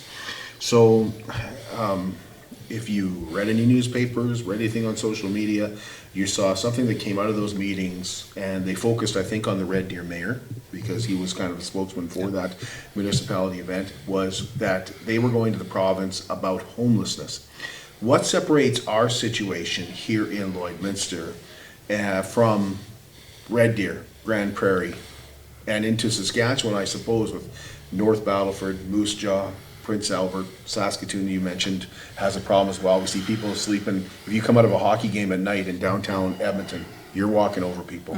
You literally are walking over people. What makes our community, or was there anything different that you noticed that they were saying about our community compared to theirs? I would say, for the most part, the message, like everyone's singing from the same song sheet in terms of the issues that exist. If you went onto a rant and rave group from Moose Jaw, Swift Current, Yorkton, Camrose, Canmore, go on to every single one and you will see posts about the exact same issue. And that's because it is a provincial and national issue. Like I said, the problem has become bigger because of inflation and the higher cost of living. And there hasn't necessarily been a drastic increase in housing supply. COVID had a factor in that as well in terms of slowing down on the housing supply side. And then, combine that with just how many people are living close to the poverty line. So definitely that is an issue in every community. And what was the other thing I was going to say? Oh, I can't think of it now. Oh, no, I'm good. I can't think of it. It doesn't matter where you go. I get daily updates from the province of Saskatchewan, Alberta, and across the country. And this is the leading issue that's, I think, dominating provincial elections right now in British Columbia, New Brunswick, and Saskatchewan currently, because those are the three provinces headed to the polls in the month of October. I don't think you'd find a different answer if you were talking to people in Fort St. John, British Columbia, or downtown Vancouver, head to New Brunswick, pick St. John's, pick Fredericton, and any other community size that has the offerings that of support services. They're facing the same challenges, and it's just it's terrible. We live in a G7 country, yet we're challenged by these very issues without, as the municipal government, the resources to deal with it. And people said, well, ask the government for the money, or why don't you just take tax money instead? You don't have to plow the roads and fix the roads. We can do this.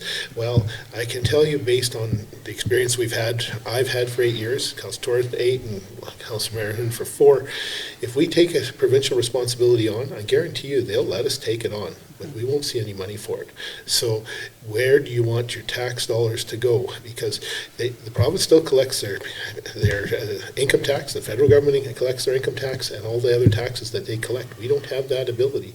So it would be great to be able to say, oh, don't pay your income tax to the federal government, send it to the city and we'll put it into social services. We don't have that ability. And I think the one thing that I was going to say that's different here, I think, is just the border itself in terms of coordinating with the multiple parties. And that creates challenges if the shelter, let's say, were anywhere outside of Lloydminster, because you would be walking away from funding but still potentially having the same number of people using the service. So, and not to mention the moving the bucket scenario of still having the problem stay in the area because it's near services. But then there's the other services that my opinion, I think we're shortchanged on, whether that be emergency mental health services in Lloydminster, they leave much to be desired. Can I just add something to that? Yeah, absolutely. Camrose is half our size. They have 10 mental health stabilization beds. How many does Lloydminster have? Goose egg. 0. Goose egg. So if you don't think that that's part of this issue, you're dreaming. Like, that is 100% part of the issue. It's not all of the issues, but it is connected. It's huge. Then you look at even on the RCMP side of things, we don't get any funding for RCMP for the Saskatchewan side. We already know or believe that just based on the volume of the amount of work that's being done by the RCMP, that we may need to add more boots on the ground at some point. And, that's a future council's decision of how many boots on the ground they add, and they still run into problems as far as actually filling those positions. So there's a lot of hair on that issue, because in the entire problem, there's always going to be about 20% vacancy one way or another within the RCMP. And provincial police force is way too complicated when it comes to Lloydminster and that border. So the question is, okay, more boots on the ground, add more, doesn't necessarily add more positions, but there's still probably value in that. But Saskatchewan's still not paying any money for the towards service. special policing services that they provide other cities in Saskatchewan. And this dates back to when the detachment left the Saskatchewan side of the city to the Alberta side of the city. And the Saskatchewan Police Act has not been updated in 30 years. And it doesn't, that's the discussion we've had with the provincial government. They can't, and we're saying, well, you tell the taxpayers of Saskatchewan on that side of the city why they can't, so you can't support the crime reduction unit that you do in Meadow Lake and you do in Yorkton, Saskatchewan, and we've just seen officers added in multiple. The announcement just came out, and the question, I went right back to the minister, the premier, and our MLA asking, can I get some clarification, because this is a major issue. You've got Saskatchewan taxpayers paying their income tax and not getting the same treatment as other Saskatchewan residents. And those members would be hopefully attached to our crime reduction unit, or that money would pay for those members to be to the crime reduction unit.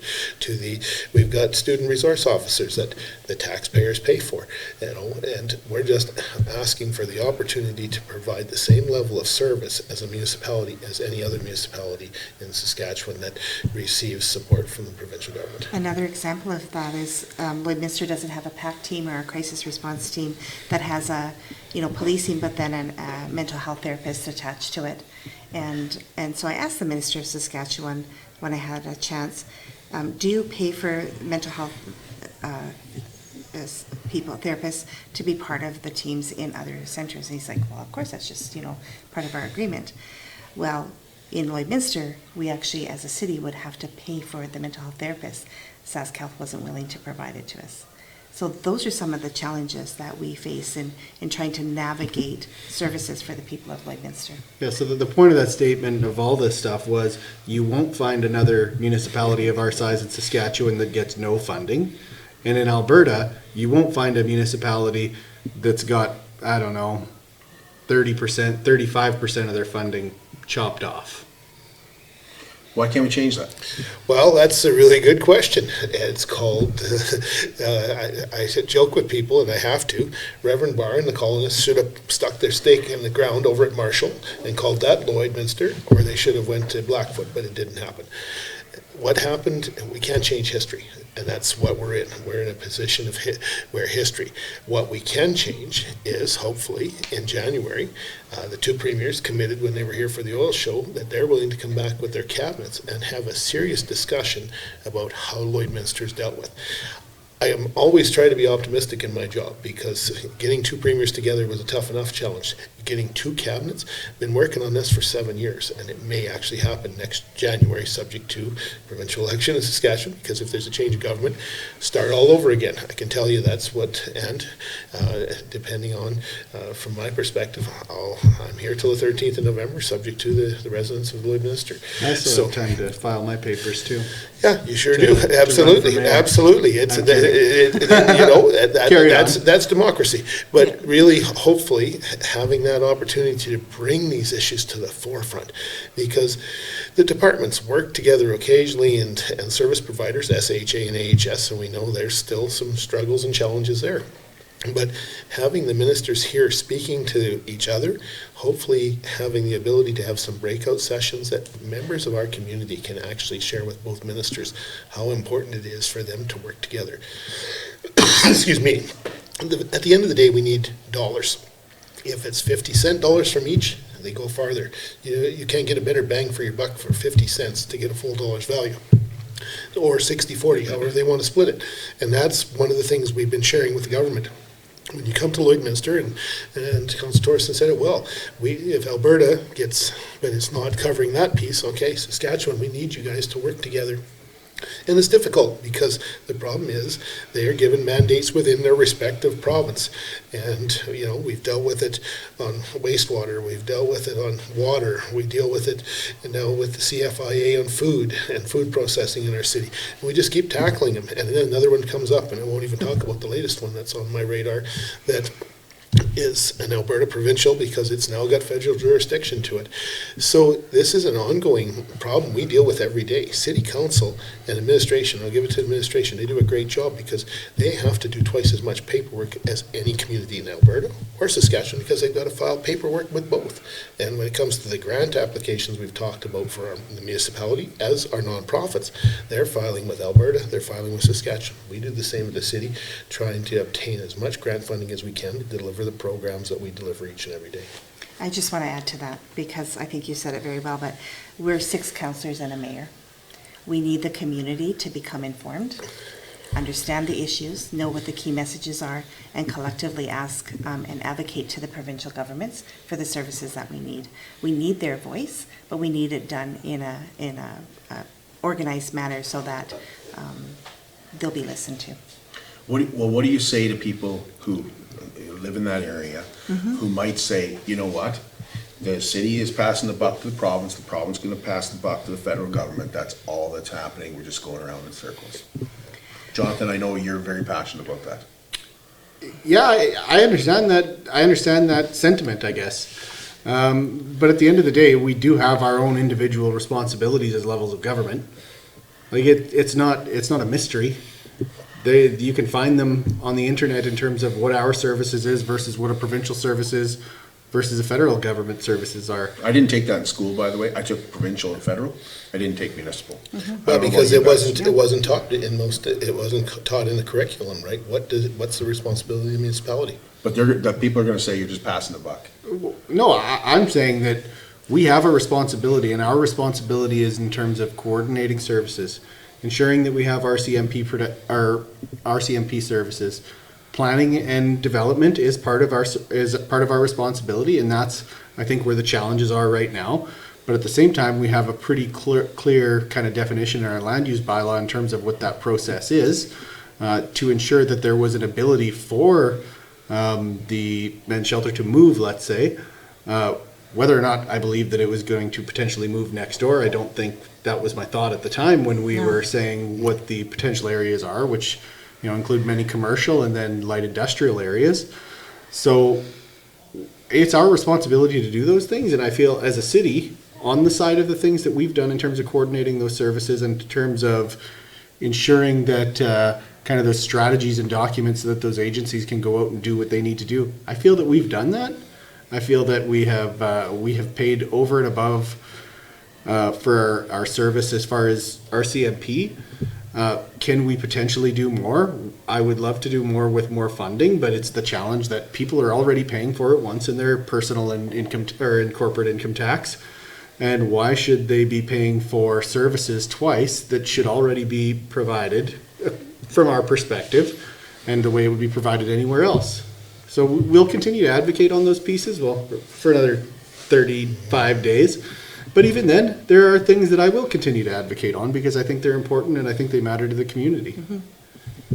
I want to ask this question directly because I said I would. Why are the needs and the safety of the homeless more important than those of the people that reside in the area? They're not. They're not. But I can see, as we've had based on questions and the comments coming in, that's how people feel. As Councillor Marin alluded to, I can't imagine being on the street homeless, having lost my job and have no savings and having potentially marriage breakup and whatever people are facing. But let me say, Joe, when I talk to people like with the Olive Tree and with Residents in Recovery and with the men's shelter, there are people who don't care. Like those seem to be seems to be a different problem. It seems to be like there are those who, yes, I lost my job and I'm looking for a new one and I'm going to work as much as I can and I want to have a shelter over my head. But there's a lot of them that they just don't care if they have a place to sleep. They'll sleep wherever they fall, sort of thing. That seems to be the bigger problem, and we seem to be a little bit more worried about those people than, or it seems to the people of that area that those people are more of a concern than their own safety. And that safety is a relative term, and I don't want to downplay it, because we all want to be safe. We want to be safe when we drive down the street. We want people to be safe walking down the street. And this is the hardest part of this, and it's going to lead into a very interesting discussion, I think. People have said, well, move those people out of town. City Council, administration, the RCMP do not have that ability. I don't think anybody, when you think about that statement, just move them out of town. They shouldn't be here. They can go somewhere else. Well, who has the authority to tell you, me, anybody in the community, you shouldn't be here, you should leave? Doesn't matter if you're homeless or not homeless, because now what rule determines that? So this gets into a really deep hole from my perspective, because I enjoy history. Do I need to tell anybody what happened during the 1940s in Europe? There's 6.5 million people that didn't have the opportunity because they were told where to go. From that perspective, if that's what people want of a mayor, you got the wrong guy as the mayor. I'll say that publicly right now. If that's what you want as me as the mayor today, to drive people out or say you don't have to leave but you get to stay, I'm sorry, I'm not prepared to do that, and I'm in the wrong job then, because if that's what people are expecting from their mayor, and I can't speak for council themselves, but from my role as the mayor, because that's not in the mandate, it's not in the MGA, it's not in the Lloydminster Charter, it's not in the Cities Act. That's not that we don't have this magical power to pick and choose who gets to live in our city. And we're not, no one's being moved around, I guess. Like, that is a violation of the Canadian Constitution, Canadian and the Constitution, Charters of Rights and freedom Freedoms, of movement, all those other things. So this idea that we can make the problem go away and just push them out of town overnight, that would be a violation of someone's human rights. Could be considered human trafficking. Those things are not going to happen, and it's not realistic. Do I 100% feel that the people in that neighborhood are in a rough patch? Yes, 100%. This summer was easily kind of the toughest for that area that's ever been. But again, I think it's a capacity issue, and whether something ends up in the spot of the proposed site right now, if it goes through the SDAB process and makes it all the way through, I don't know. I don't know what the right spot is. All I know is that you're still going to run into those issues if those services are there. So then the services would have to move as well. So Prairie North and everything they do would have to move. Olive Tree would have to sell their building and get a different building elsewhere. Otherwise, you're still going to get some of those issues in that area. And at the end of the day, I think these people still need dignity, and there needs to be a feeling of safety. So I'm hoping that these things kind of work themselves out, as I believe that they will. Just given a little bit of time and opportunity for the people who are out there trying to make a difference to have a chance to make that difference. I'd like to talk about the RCMP if I can, because we've certainly had numerous conversations with the RCMP commander here in the city. That's getting elevated to the chief superintendent in St. Paul, and that's going to get elevated with the commanding officer for K Division in November when he visits our city to discuss policing with the mayor of the day on November 22nd. So they have added more patrols, but let's go back to that challenge we discussed earlier. The RCMP can do they can do their job as best as they can, but one of the big challenges is if there's a team on and it's 4 members in that shift. Those 4 members are responding to a series of 911 calls. Anybody that hears, you see ambulance, fire truck, police cars going here, there, and wherever, day and night. So if someone is in a critical situation and in that particular neighborhood there's somebody in their backyard trespassing, the police will get there as soon as they can, but they've got to prioritize the calls. And I know it's not easy to say that, but it doesn't matter. If you're in a car accident and there's a major fire, chances are that you're going to be a while before somebody gets to that car accident if there's nobody injured and it's just fender bender, but it's over the X number of dollars, because they've got to prioritize those calls. So this is a huge challenge that we have, and the resources are finite. And we talked about, we can ask for more RCMP officers, and we we go through this every year on allocation of staff as council, and that will continue to go on with the next council. How much do you want to commit to policing? Because I can tell you it's $225,000 and going up per every member of the RCMP that we add. We've asked for more peace officers, or we've been asked for more peace officers. They can issue a fine, but they do not have the power of arrest that I know of. From that perspective, they enforce the bylaws. So this is... You'd also have to commit a crime to arrest someone. You can't... Walking down the street homeless is not a crime. There are crimes that exist, but I'm just saying that, by virtue of being outside and being visible, some of those things are not a crime that some people don't like. Brian Nickel mentioned that when he was on the program. Social media has just... there's some things on social media that I've read, and I want to ask you, Gerald, about particularly one comment that I've seen several times, but it seems to be the same comment. We've tried to tell people, we've asked everybody that we can, are people being bussed in? I've seen people saying not only are they being bussed in, Gerald, but you're making money off it. I got to laugh.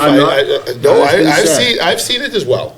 I've seen it as well, and my wife continues to encourage me to leave Facebook alone because I try to be respectful, because we have many different modes of communication at City Hall that you can reach myself and council, from a telephone to email to in-person meetings.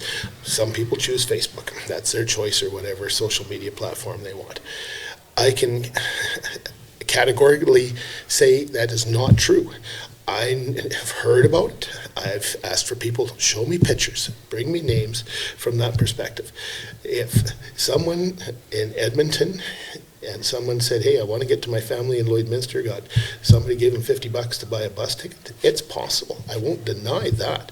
But busloads of people from that perspective. I heard about it when the summer games kicked in, because if you might have noticed, there was 25 different buses from all over Saskatchewan here twice to bring athletes, take them away, bring new athletes, take them away.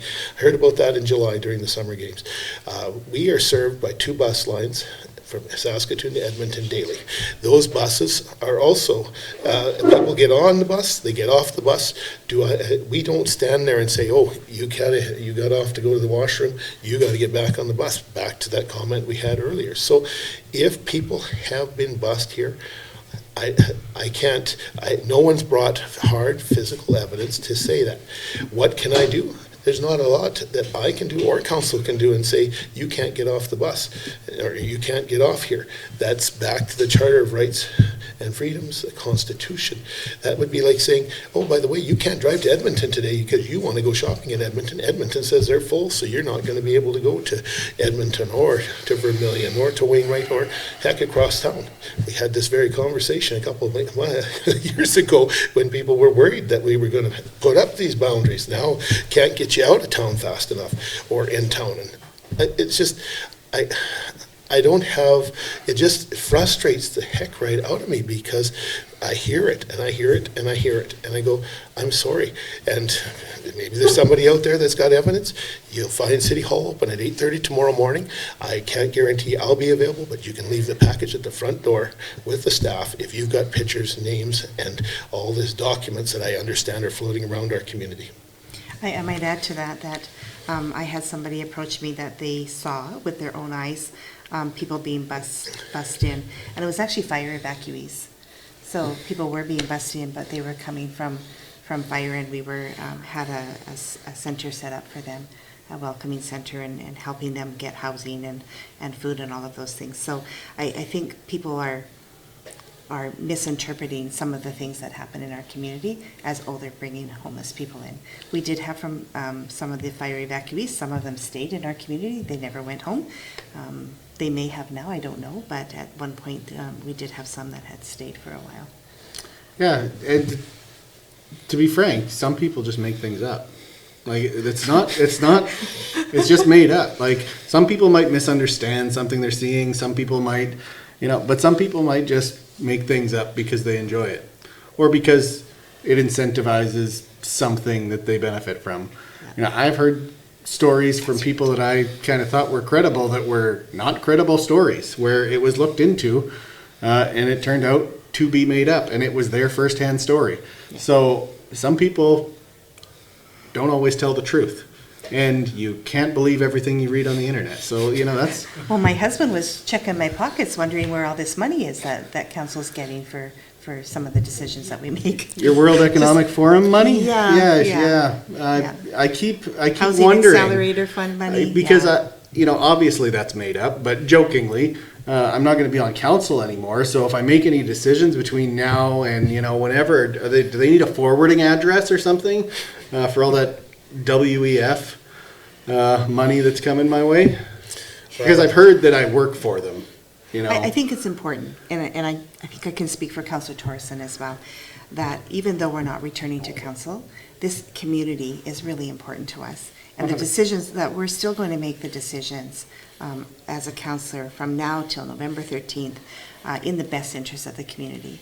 And so we'll continue to work hard and represent the community with the information that we have and doing the best to our abilities. And I'd like to say thank you to both of them for their service and the other council members, because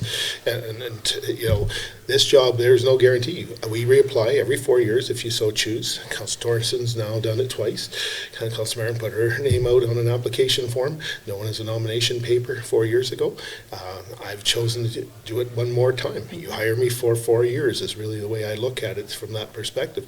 And that opportunity, if people feel that they want to say and they want to come and join us at the meeting with cabinet ministers, because both of these individuals, as well as the members of council that aren't here, have attended meetings with cabinet ministers, with the premier.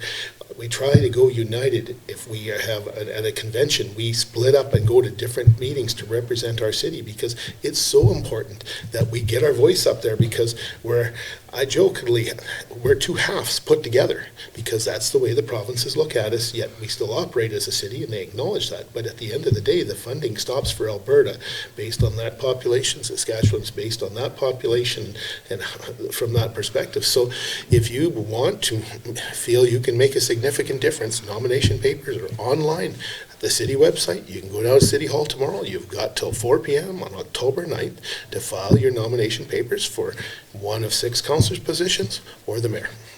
And thank you, Councillor Marin, for mentioning that, because, to be honest with you, it's a 4-year term from the very start of it until the very end of it. And I think you need to do everything you can to try and make the community a better place to live and to improve that quality of life. And sometimes there's, you take every step and every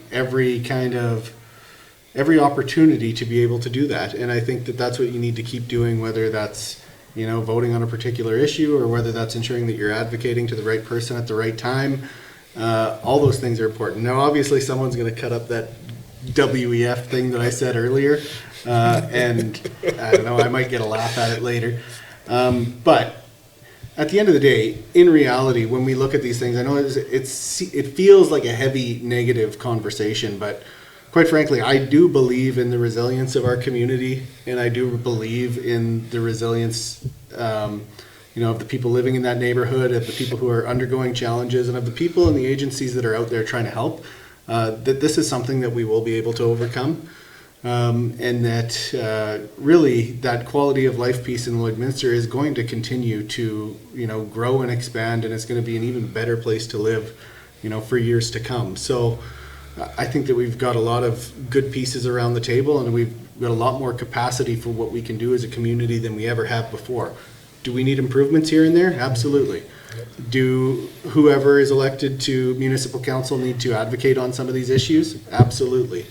But I think that, we got to keep moving in the right direction, and at some point, we're going to get to a more desirable state than we're at right now on this file and on many other files. So I believe in the resilience of this community 100%. And just popping back to that question that you asked about, why is somebody's safety more important than another's? I don't think it is. But what I'd love to see is, how does our community rally around that neighborhood? How does that neighborhood rally and increase their sense of safety and belonging? And, do they do neighborhood watch, your block parents, or do we do a neighborhood cleanup? And I read on Facebook one day that, nobody cares about us because they're living in other areas of the city. So I have this book club called The Connected Community, and we started to talk about, it's really heavy because this started to come up, the messages from that neighborhood. And so we started to talk about, well, how do we support them? And how do we support them to be advocates? How do we support them to get to know their neighbors, to tell their story? I mean, it was really important for me to listen carefully to what they were saying. Unfortunately, we don't have that magic thing that we can just fix it for them, but I think it's in all of us together will come up with a solution. And it's not the responsibility of that neighborhood or council and mayor or the men's shelter. It's all of us together. We have to come up with some ideas on how we can move forward. We're going to make some missteps, of course, but we'll get better. And so I love that you said, you believe in the resilience of the community, because I believe in the resilience of that neighborhood, and just watching them start to tell their story and to start to take some action, I think is brilliant on their part. So I'd love to chat with them more. So some quick hitters here. Yeah. So we're running out of time. I've already kept you way too long. But some quick hitters here. If they can send a bike officer into town to do traffic stops, why can't we just supply one officer to watch that neighborhood? Why can't there always be somebody in that neighborhood, whether it's security, whether it's citizens on patrol? Why can't there be somebody in that neighborhood all the time? So that's a great question, Kurt. The officers that you've seen at the intersection of 50th and 44th over a number of weekends are paid for by SGI. They are part of the F division, that's the Saskatchewan division of the Traffic Enforcement Act team. And they come to town and that's their job. They do traffic enforcement. In the RCMP, there's about 150 some odd different careers you can, from general duty officers that we have in our detachment, GIS, General Investigative Service, and others, K9. But those officers are not under the preview of the City of Lloydminster. They show up by SGI, paid for by SGI to enforce traffic, because SGI, I understand, feels there's value in doing that by decreasing the number of accidents. That saves taxpayers money who are SGI customers. That's the official answer I've heard from government. There's also a different factor. Is we just finished our municipal development plan last year, and there was a lot of concern with the community at the public hearings as far as having too much we'll say monitoring of particular areas. So it was really something that was pushed against, that they don't want, according to the MDP, they don't want security cameras, anything like that, that the city might use. And they also, want to make sure that they're not over policing any particular areas. So we really had to define that language of ensuring that when we talk about kind of that security, we're talking about the way neighborhoods are engineered and the way, things are lit up and things like that. So it's another factor that we have to consider when we're deciding how we're going to accomplish kind of the monitoring and evaluation and security of different neighborhoods, because people were very clear they don't want that. Should the men's shelter be bringing in more people to help? They've hired caseworkers. Lorelee, you work in that, you are in that department all the time. Should they be doing that? Is that what their mandate is? And is that something that's going to help? Well, when you talk to people who are unhoused, sometimes they don't have ID, so helping them get ID and getting connected to the services that they can access. So income supports might be one of that. Housing might be one of the things. Mental health supports, connecting them to navigators that can help them get to the services that they need, I think is crucial. Otherwise, if they don't have that one-on-one support, which no other organization is providing, they're not going to get that. They're not going to be able to progress on their life journey and improve it. So we do need to support individuals who are unhoused to be able to access the services that they need to be productive citizens. I really think it's a helping hand up rather than a hand out, and I hear that from a lot of people. How can we provide a hand up to help them move through on their journey? Because if they become unhoused, why? That might be one of the steps. Building a relationship, what do you need to get from being unhoused to the next step? And like I say, we've talked about multiple pieces to that puzzle, why they got there, but how do we get you going with a hand up, and that it's a strong belief I have, and we've seen that work with Olive Tree, Residents in Recovery, and hopefully the men's shelter under Kagan's leadership start to see that, so those people transition from the men's shelter to the next step, and at the end of the day, and there's so many great stories of people that got a haircut and clean clothes and were able to get at least a job because it wasn't them, and they wanted to be back to the way they were for whatever the reason. And there's just so many examples, and home base is just one of those pieces, another tool in that toolbox, so that you have a place to call your own and get that self-pride to help people on their journey.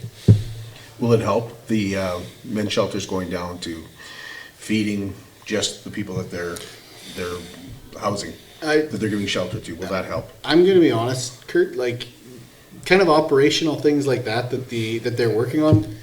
I am a city councillor. There's a degree of things that I know that might be, a breadth of knowledge on subjects that relate to the city that might be relatively large after 8 years, but I couldn't tell you the details of how to run a shelter. I think the people who are running the shelter and on that board will have their own strategies of what they're doing and why they're doing it, and whether that funding is better placed here, there, or elsewhere, and whether or not, in the long run they think that's going to help, or in the short term they think that's going to help. I don't know. I can't speak to how they run their operations.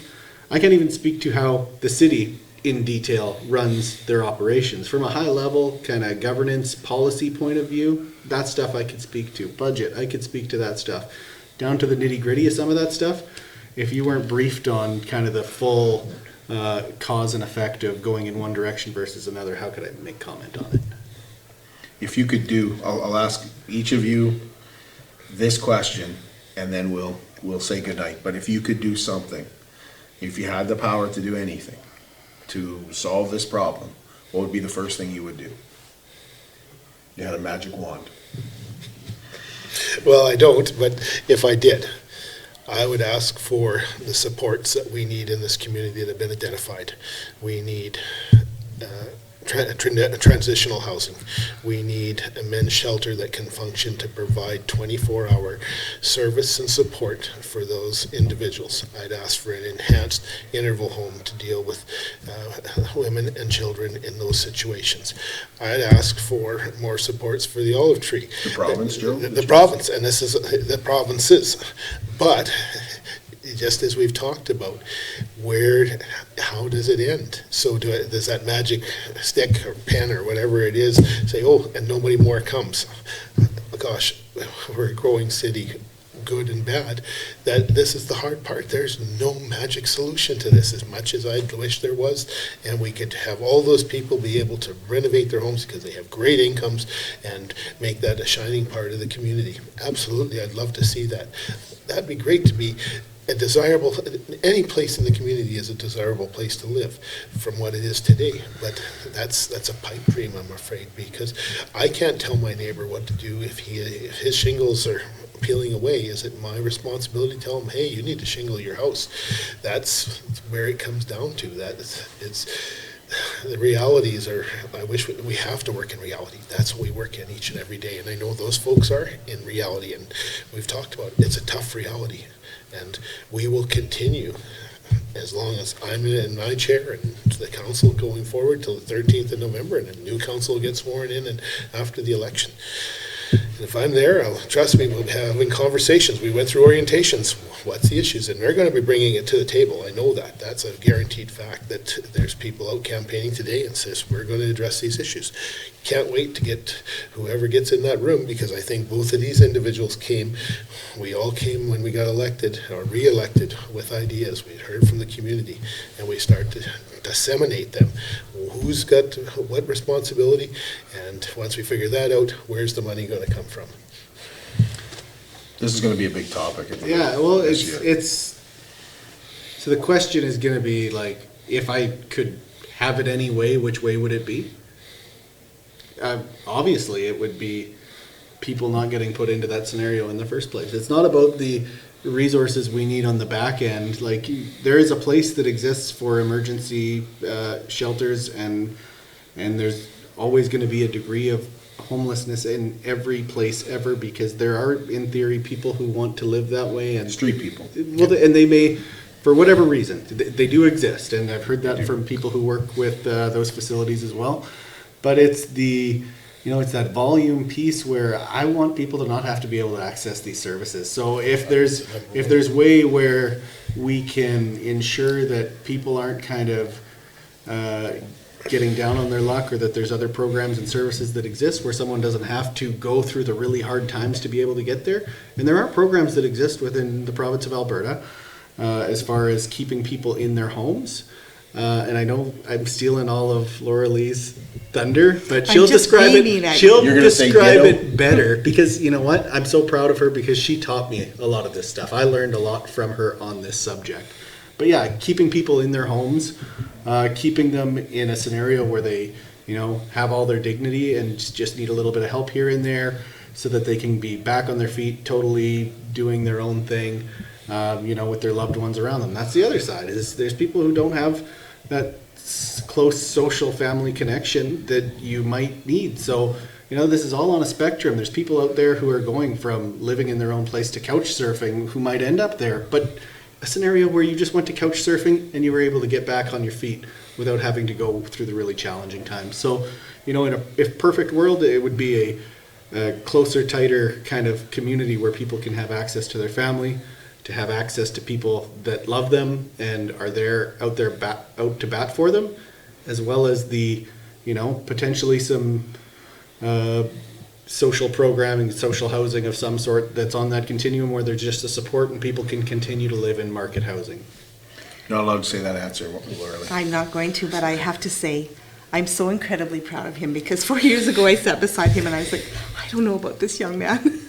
And we have had such a good relationship, learning from each other, being able to, debate things. I've really appreciated it.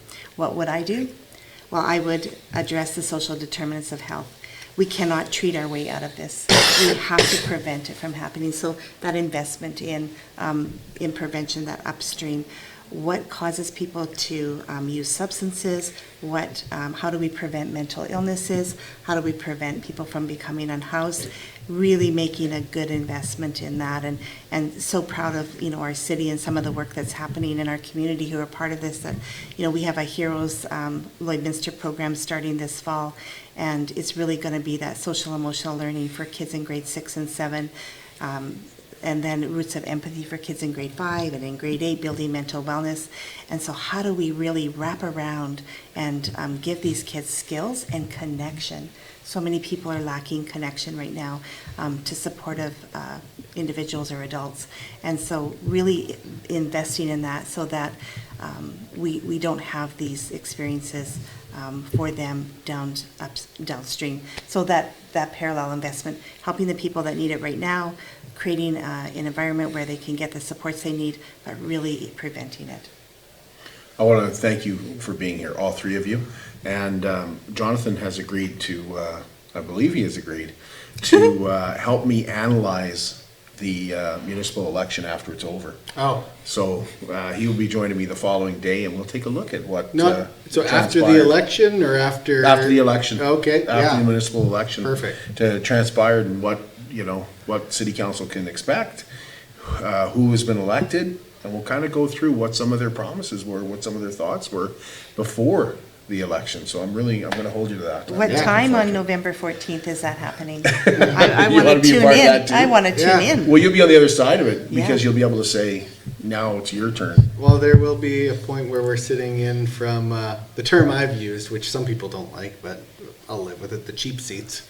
Of watching through the screen or listening through the screen while I'm sitting in my office at work, seeing what's happening in city council, if I continue to pay that close of attention or if I ride into the sunset. But I know there's some issues that are going to stay near and dear to my heart, and I'm more than happy to provide some content with you there, Kurt, in terms of the goings on of our local election, depending on what happens. Because hey, it's democracy. Who knows? I don't even know who's running yet. It's still open. It's still open.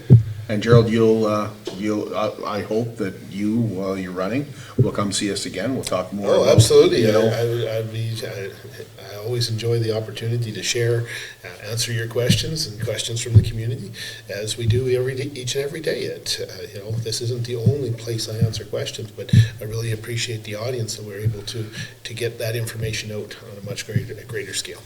Once again, thank you to the three of you. Thank you. Thanks, Kurt. Thanks, Kurt. And thank you for checking in with Live with Kurt Price. We appreciate your viewership.